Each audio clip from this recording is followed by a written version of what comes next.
नमस्कार। जन सेतु मध्य प्रदेश छत्तीसगढ़ में आपका स्वागत है। जैसा कि हम विभिन्न मसलों पर विभिन्न विशेषज्ञों से वार्ता करते हैं, पर आज का जो मसला है वह लेकर आए हैं खुद डॉक्टर कमल जी गोस्वामी, जो भाजपा चिकित्सा प्रकोष्ठ के जिला सह संयोजक है, और मुद्दा भी चिकित्सा जैसे सेवा के क्षेत्र से जुड़ा है। और मुद्दा जुड़ा है उस हॉस्पिटल से भी जो प्रदेश का सबसे पुराना हॉस्पिटल है, जो चूहा कांड के कारण सुर्खियों में आया था, और अभी 3-4 दिन पहले एक लेडी गार्ड के साथ बदतमीजी से भी मामला सुर्खियों में आया था। वहां पर कैसे कैसे फर्जीवाड़े हुए, और वो भी फर्जीवाड़े केंद्र की जो एक नीति चली थी, जो एक योजना चली थी, उसके अंतर्गत पूरे मध्य प्रदेश में हुए, और उसका पूरा कच्चा चिट्ठा लेकर आए हैं डॉक्टर कमल जी गोस्वामी। स्वागत है सर आपका। सर नमस्कार। डॉक्टर साहब, मैं आपसे ये पूछना चाहूँगा कि कैसे आपको पता चला कि ये नियुक्तियां हैं या जो घोटाला हुआ है वो वास्तव में घोटाला है, और किस प्रकार से आप उच्च न्यायालय तक गए, और क्या है आखिर आपके पास ऐसा जिससे सब घबरा रहे हैं? देखिए, भारत सरकार की एक योजना है, उसके अंतर्गत मध्य प्रदेश में इंदौर को चुना गया। इसमें school of excellence for I करके एक संस्थान जो पलाशिया के सामने, कैलाश गेट के सामने, उसमें आँखों के ऑपरेशन, उनका इलाज और उत्कृष्ट संसाधनों के साथ जो देश विदेश से डॉक्टर्स प्रशिक्षण के लिए आए, ऐसी एक संस्था का निर्माण होना था। तो यहाँ पर जब इसके लिए भवन तैयार हो गया तो एक विज्ञप्ति जारी हुई। उस विज्ञप्ति में प्रोफेसर, एसोसिएट प्रोफेसर, संचालक और असिस्टेंट प्रोफेसर के पद थे। उसमें विज्ञप्ति जारी होने में पूरे भारतवर्ष में कहीं पे भी मेडिकल कॉलेज हो, उत्कृष्ट संस्थान हो, वहाँ पर जो एनएफसी रहती है, मेडिकल काउंसिलिंग इंडिया, उसके अंतर्गत कुछ नियम है। उस नियम के अंतर्गत विज्ञप्ति जारी होनी थी, उस नियम की अनदेखी की गई।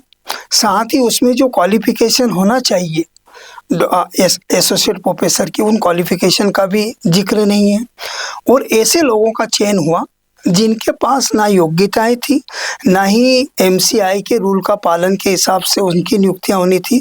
ऐसा मुझे पता चला, तो मैंने एक आवेदन के माध्यम से आरटीआई लगाई, तो मुझे जानकारी मिली कि ये जो नियुक्तियां हुई फर्जी तरीके से हुई। तो यानी सरकारी महकमे में ये बात तो थी कि नियुक्तियां फर्जी तरीके से हुई। अब योजना सेंट्रल गवर्नमेंट की, जहां पर भाजपा शासित है, योजना लागू हुई मध्य प्रदेश में 2018-19 में, जहां पर भाजपा शासित है। जहां जहां योजनाएं लागू हुई जिन मेडिकल कॉलेजों में, वहां भी भाजपा शासित है। आप स्वयं भाजपा के चिकित्सा प्रकोष्ठ के हैं। आपको ये नहीं लगता कि सरकारी तंत्र और राजनीति दोनों का सामंजस्य ऐसा हुआ कि महाघोटाला हो गया? देखिए, ये आपने बिल्कुल सही कहा कि केंद्र में भारतीय जनता पार्टी की सरकार है मध्य प्रदेश। ये जो 13 महीने की जो सरकार आई थी, कांग्रेस शासन का, वहाँ पर इनकी नियुक्ति हुई है। और ये जो विसंगतियां विज्ञप्ति में और जो इनके मापदंड में हुआ है, वो कांग्रेस शासन काल में हुआ। उस समय कमलनाथ जी की सरकार थी, उस कार्यकाल में ये हुआ। इसीलिए मुझे जब पता चला कि केंद्र में इतना अच्छा कार्य, मध्य प्रदेश सरकार का इतना अच्छा काम, उसके बावजूद भी इतना बड़ा घटोला, तो मुझे उस समय पता लगा कि ये तो कांग्रेस की सरकार में महाघटोला हुआ है। लेकिन क्या मेरे पास पूर्ण कागज नहीं थे? मैंने आरटीआई लगाई। आरटीआई के माध्यम से जब मैंने उनका प्रशिक्षण किया, उनको देखा, उनको समझा, तो मुझे पता चला कि ये तो बहुत ही बड़ा, पूरे भारत में पहला ऐसा होगा कि जहाँ डॉक्टरों की नियुक्तियों को लेकर इतने सवाल और इतनी विसंगतियां, चाहे डॉक्टर मीता जोशी हो जिनका एसोसिएट प्रोफेसर में सिलेक्शन हुआ, चाहे एसोसिएट प्रोफेसर टीना अग्रवाल हो, और असिस्टेंट प्रोफेसर पर ऋषि गुप्ता हो, और संचालक पद पे प्रतीक व्यास हो, और फिर प्रोफेसर पद पर रजनी व्यास हो। मतलब ऐसा मिलजुल के इन्होंने कहानी बनाई कि अपने ही लोगों को अपने ही लोगों को लेने के लिए इन्होंने नियमों को दरकिनार कर दिया, विसंगतियां कर दी, स्क्रूटनी कमेटी की रिपोर्ट नहीं मानी, जबकि मेरे पास स्क्रूटनी कमेटी की रिपोर्ट है, डॉक्टर वंदना वर्मा मेंबर थी उसकी, उसमें उन्होंने लिखा है कि भाई ये जो एमसीआई के द्वारा जो डीएनबी दिखाई गई है ये अनेबल है, इसका एमसीआई से कोई वो नहीं है, लिखा हुआ है, इनके पब्लिकेशन नहीं है, लेकिन उसको भी दरकिनार करते हुए भारी भ्रष्टाचार करते हुए मुझे तो ऐसी जानकारी मिली कि 50-50 लाख रुपए देके इन्होंने अपनी नियुक्ति पाई है। तो जो दागित डॉक्टर हैं आपकी दृष्टि में क्या वो अभी भी कार्यरत हैं सरकार में? संस्था में अभी भी वो कार्य कर रहे हैं। मैंने सर बहुत लड़ाई लड़ी है इसके लिए, और काफ़ी मैंने करीबन आरटीआई के माध्यम से 3,500 पेज मेरे पास अवेलेबल है। इसमें सारी जिक्र है कि इनकी विसंगतियां हुई, इन्होंने बड़ा फर्जीवाड़ा कुछ अच्छी दस्तावेज करके इन्होंने उसका नियुक्ति पाई है। अब वो कार्य तो कर ही रहे हैं, लेकिन एमजीएम मेडिकल कॉलेज के डीन को देखिए आप, जो पुराने 5 साल से डीन थे उन्होंने इनका प्रमोशन नहीं किया, लेकिन एमजीएम मेडिकल कॉलेज के डीन जो अभी वर्तमान में है डॉक्टर अरविंद घनघोरिया, उन्होंने माननीय उच्च न्यायालय की भी परवाह नहीं की। जब उसका नियम है प्रमोशन का, पदोन्नति का, कि अगर किसी की शिकायत हो या किसी के ऊपर कोई केस चल रहा हो या उसके बहुत सारे नियम सीआर देखी जाती है, माननीय न्यायालय में, उच्च न्यायालय में अगर आपका प्रकरण उसका निदान नहीं होता तब तक आप उसका प्रमोशन नहीं कर सकते। लेकिन दागी होने के बावजूद डीन ने उनके प्रमोशन किए। मेरी लड़ाई यही है कि भाई जब उनका केस चल रहा है, माननीय उच्च न्यायालय ये चीज़ को करेगा कि वो सही है या गलत है। मैंने याचिका दायर की है, आप अपने तथ्य रखिए, मैं अपने तथ्य, लेकिन इनने भारी भ्रष्टाचार करते उनको प्रमोशन कर दिया। तो मेरा ये कहना पड़ता है कि उच्च न्यायालय से भी बढ़ के हो गए। उनकी कार्यप्रणाली ऐसी रही है। अभी आपने बहुत बढ़िया जिक्र, अभी 2-3 महीने के अंदर ऐसा घटनाक्रम हुआ है, कभी तो जांच कमेटी में डीके शर्मा को लेकर उनके द्वारा लोगों को सस्पेंड कर दिया गया, साथ ही उनको लेकर नई जांच कमेटियां बना दी गई, और आपने जिन लोगों के न्यायालय में प्रकरण है या जिन पे फर्जीवाड़े का केस चल रहा है उनका प्रमोशन कर दिया। ये किस तरीके से कार्य कर रहे हैं मुझे समझ में नहीं आया। मैंने उच्चतम न्यायालय में भी इस चीज़ का अवगत कराया है, और इंदौर कमिश्नर साहब को भी बोला कि सर आपने प्रमोशन पे कैसे कागज से साइन कर दिए जब माननीय न्यायालय में प्रकरण है। डॉक्टर साहब आपसे 1-2 बातें क्लियर करना चाहूंगा। आपने कहा कमलनाथ सरकार में, बिल्कुल माना, कमलनाथ सरकार में यह नियुक्तियां हुई, उसके बाद नियुक्तियां जारी रही बीजेपी शासनकाल में। यहाँ मैं किसी पार्टी विशेष की कुछ नहीं कर रहा, दोनों ही पार्टियां यानी लग रही है कि अतरंगता से भ्रष्टाचार को बढ़ावा दे रही है, पहला प्रश्न तो। और चूंकि चाहती तो बीजेपी शासन इनको हटा सकती थी, उनके पास सर्वाधिकार है। दूसरा ये मैं चाहूंगा कि ये जो डॉक्टर आते हैं, चिकित्सा का पेशा जो है सेवा से जुड़ा हुआ है, तो निश्चित रूप से असंगठित या अकुशल डॉक्टर आएंगे तो मरीजों का इलाज क्या सही से हो पाएगा? और ये सब सरकारी हॉस्पिटलों में है, और सरकारी हॉस्पिटलों में तो गरीब व्यक्ति ही आता है आज की तारीख में। जी बिल्कुल। तो सबका साथ सबका विकास कैसे होगा? देखिए, केंद्र सरकार हो या राज्य सरकार, सबका साथ सबका विकास लेके ही चल रही है, लेकिन कहीं ना कहीं अफसरशाही हावी हो जाती है, और इस प्रकरण में अफसरशाही गलत तरीके से किसी भी चीज़ को आगे पेश कर देते हैं। मान लीजिए माननीय मुख्यमंत्री तक पहुंचा, स्वास्थ्य शिक्षा मंत्री तक पहुंचा, तो इसको लेके वहाँ पे प्रेजेंटेशन कौन करता है? अधिकारी करता है। तो गलत तरीके से गलत तथ्य बताकर उन लोगों को गुमराह कर दिया जाता है। अब हाल ही में मैंने अभी आपसे बताया कि इनका प्रमोशन हुआ। इंदौर कमिश्नर साहब इसके वो हैं अध्यक्ष, स्कूल ऑफ एक्सीलेंस 5 के चेयरमैन माने जाते हैं, मतलब उनके द्वारा ही सबकी चीज़ की जाती। लेकिन डीन ने अनुशंसा कर दी और नोटशीट चली गई कमिश्नर साहब के पास। कमिश्नर साहब ने देखा कि डीन की साइन है, उनको गलत तरीके से तथ्य दिखाकर गुमराह करके साइन करवा ली। लेकिन जब मैंने शिकायत की तो उन्होंने कहा ये कैसे हुआ? अब उनके ऊपर वो जांच बिठा रहे हैं। तो कहीं ना कहीं मैं आपकी बात मानता हूं कि भारतीय जनता पार्टी की सरकार है, लेकिन अफसरशाही जो रहती है वो इनको बचाने में लगी हुई है। और अफसरशाही के कारण ही मुझे इतना समय लग गया है।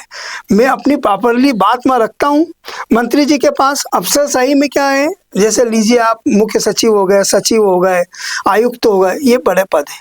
ये जाके वहाँ कहते हैं सर ये तो मामला ऐसा चल रहा है, हम जांच कर रहे हैं, लेकिन वस्तु स्थिति पेश नहीं होती। लेकिन अब मुख्यमंत्री जी आ रहे हैं, मैं सारी तैयारी कर चुका हूँ कि सर आखिर में ये तरीका जो इंदौर एमजीएम मेडिकल कॉलेज में चल रहा है, इससे कहीं ना कहीं भारतीय जनता पार्टी की छवि धूमिल हो रही है, अफसरशाही हावी हो रही है, तो आम जनता को सही तरीके से इलाज नहीं मिलेगा। एक चीज़ आपने बहुत बढ़िया पूछी कि अयोग्य व्यक्ति जो रहेंगे वो कैसे इलाज करेंगे। ये जो दो डॉक्टर हैं, डॉक्टर मीता जोशी और डॉक्टर ऋषि गुप्ता, इनके द्वारा एक आंखों की रोशनी का ऑपरेशन किया गया, उसकी आंख की रोशनी पूरी चली गई।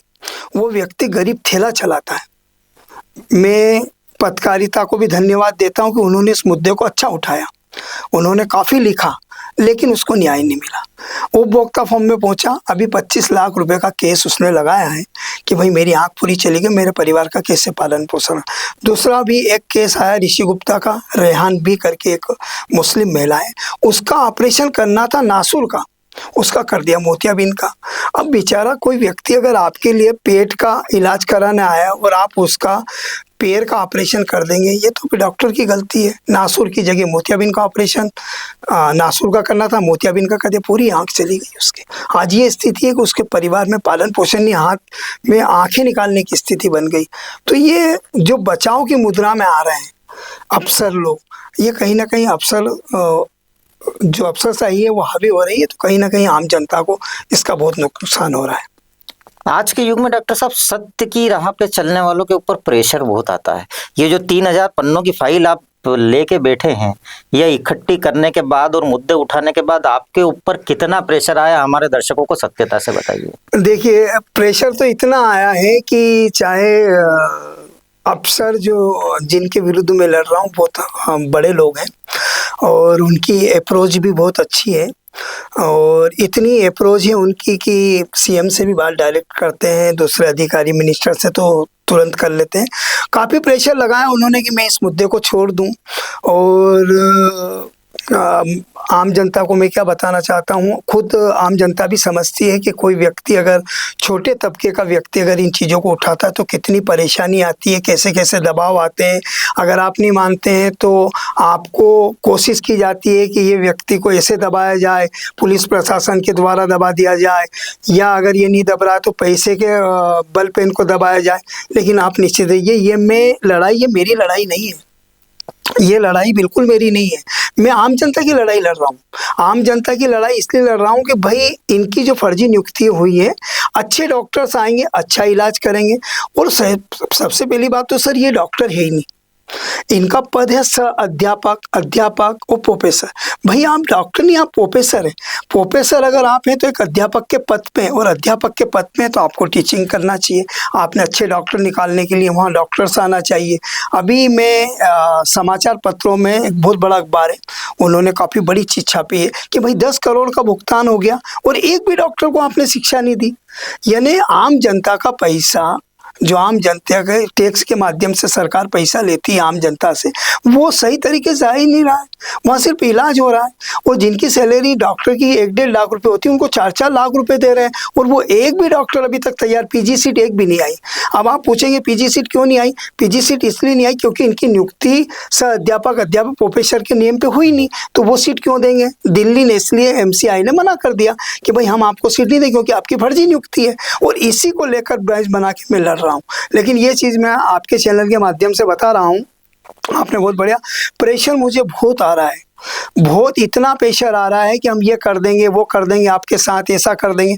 लेकिन मुझे इसलिए चिंता नहीं है कि मैं सत्य के मार्ग पे चल रहा हूँ और परमात्मा मेरे साथ है और मेरे माता पिता का आशीर्वाद मेरे साथ है। लेकिन मैं निश्चित रूप से, मुझे ऐसा मन में अब आभास होने लगा है कि कहीं ना कहीं मेरी जीत निश्चित होगी और इन लोगों पर कार्रवाई होगी। एक अंतिम प्रश्न आपसे जी, आपने कहा 10 करोड़ का भुगतान हो चुका है, आपके अंदाजे से इस पूरी योजना में मध्य प्रदेश में कितना घोटाला हो सकता है? मध्य प्रदेश में तो नहीं, अभी तो पूरे भारतवर्ष में ये जो संस्थान बनी है, यहाँ आप इससे से अंदाजा लगा सकते हैं कि 8 करोड़ की मशीन आई, एक का 8 करोड़ की मशीन। वो नंबर कम करती है, जो आपने जैसे चश्मा लगा रखा उसका नंबर कम करना, और जो डॉक्टर की यहाँ नियुक्ति हुई थी उस चीज के लिए प्रोफेसर पद पे, वो छोड़ के चले गए। वो छोड़ के इसलिए चले गए कि मैंने उस पर भी उच्च न्यायालय में याचिका लगाई। उन्होंने कहा भाई हम, वो दोनों संचालक भी चले गए और प्रोफेसर भी चले गए। वो मशीन धूल खा रही है, 8 करोड़ की मशीन धूल खा रही है। ऐसी अनेक मशीनें हैं वहाँ पर, और इन लोगों को भुगतान जो किया गया है 4-4 लाख रुपए मिलते हैं महीने के। इसके बाद आयुष्मान में अलग मिलते हैं। इसके बाद पेड अगर पेशेंट करते हैं, वो मान लो आपका 20,000 का ऑपरेशन हुआ तो उन लोगों को 8% अलग से मिलेगा। यानी ये समझ लीजिए कि कम से कम 6-7 लाख रुपए पर मंथ वो लोग कमाते हैं, लेकिन एक भी पीजी की सीट यहाँ नहीं मिली है। और ये लोग ये चाह रहे हैं कि ये जो संस्थान है ये एमवाई से मिल जाए, लेकिन एमवाई जो संस्था है वो अलग है। एमवाई में जो डॉक्टर की सैलरी 1.25 लाख रुपए है, 1.5 लाख रुपए है, यहाँ 3 लाख रुपए है, 2.5 लाख रुपए है। तो इसके जो नियम है वो बहुत अलग है। लेकिन इसमें एमजीएम मेडिकल कॉलेज के जो डीन है वो सिर्फ एक सदस्य है। इसका मेन चेयरमैन कौन है? संभाग आयुक्त। जो कमिश्नर वो चेयरमैन है, और जो संचालक है वो मेन पद है। वो पद अभी खाली पड़ा हुआ है, अभी भरा नहीं क्योंकि छोड़ के चले गए। तो डीन साहब ये चाह रहे हैं कि ये संस्था मिल जाए और हम लोग इसका अधिकरण कर लें और इससे ये कार्य कर लें। जबकि मैं कहना चाहता हूँ कि इसके नियम बिल्कुल अलग हैं।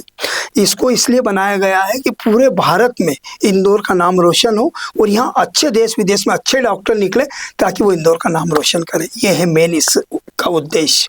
लेकिन ये उस उद्देश्य को भटकाया गया है, और कहीं ना कहीं अपने आर्थिक लाभ लेने के लिए, अपने भ्रष्टाचार करने के लिए इन लोगों ने उस चीज़ को, पीजी की सीट को दबा दिया और इनके प्रमोशन कर दिया ताकि ये बात बाहर नहीं आए।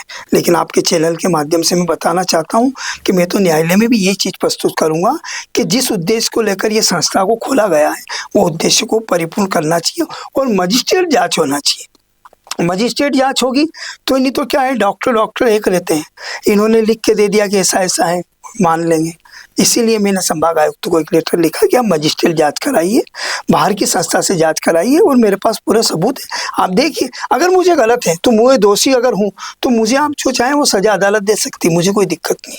लेकिन अगर ये दोषी हैं, मेरे पास भाई प्रूफ है, तो इनको तत्काल प्रभाव से निलंबित करना चाहिए और वेतन वापस लेना चाहिए।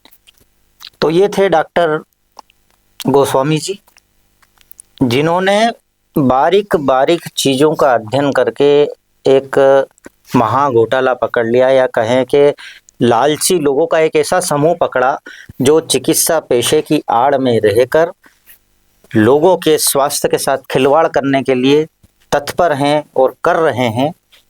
और वाकई में सच्चाई की राह पर जो चलता है डॉक्टर साहब अवश्य जीतता है, और आपकी जीत सुनिश्चित है, क्योंकि उच्च न्यायालय आपके पक्ष में ही फैसला सुनाएगी, क्योंकि सारे सबूत उन सबके खिलाफ हैं। और दर्शकों, आपको भी हम बता दें कि जन सेतु के माध्यम से हम इस मुद्दे का यहाँ पटाक्षेप नहीं करेंगे। डॉक्टर अनिल गंगोरिया से हमने पहले बात करने की कोशिश करी थी इस मुद्दे पे, पर उन्होंने मना कर दिया साफ साफ मिलने से। तो सतर्क रहिए, कहीं भी आपके पास इस प्रकार की घटनाएं हो सकती हैं, इस प्रकार के घोटाले हो सकते हैं, तो सचेत रहिए और अपने हक के लिए लड़ाई लड़िए जैसे डॉक्टर साहब लड़ रहे हैं। आज के लिए इतना ही काफ़ी है। नमस्कार दोस्तों। नमस्ते डॉक्टर। नमस्कार।